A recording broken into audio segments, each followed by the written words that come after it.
9. September 1941. Alytus. 287 Juden, 640 Jüdinnen, 352 Judenkinder. 9. September 1941. Utrimonis. 67 Juden, 370 Jüdinnen, 303 Judenkinder. 10. September 1941. Varena. 541 Juden, 141 Jüdinnen, 149 Judenkinder.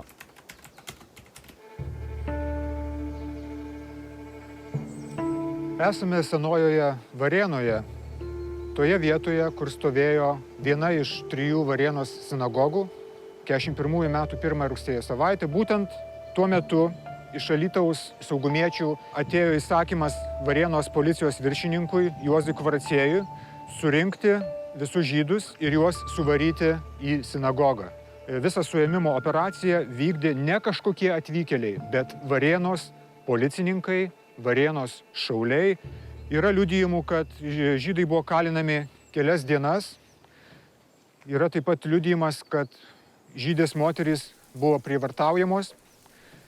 Rugsėjo 9 dieną vietos klebonas Jonas Gilys kreipėsi į Varėnos policijos viršininką Juozą Kvaraciejų, prašydamas leidimo aplankyti suimtus žydus. Be abejonės ši citata liudija, kad ir Jonas Gilys, Varėnos klebonas, ir daugelis varėniškių suprato, kas laukia Varėnos žydų. Nes holokausto procesas Lietuvos provincijoje jau buvo prasidėjęs. Ir daugelis žydų suvokė, kad artėja iš tikrųjų lemtinga valanda, kad jiems liko gyventi galbūt tik tai kelios valandos.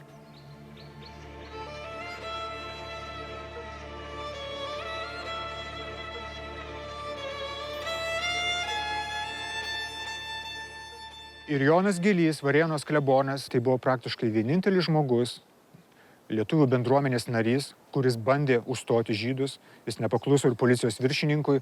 Ir aš manau, kad taip pat norėjo pademonstruoti ir vietiniai bendruomeniai atsakomybę, kurie atitenka visiems varėniškiams. Nes jų akise visą tai vyko ir jis norėjo parodyti, kad šitas elgesys su varėniškiais žydais yra tiesiog nežmoniškas.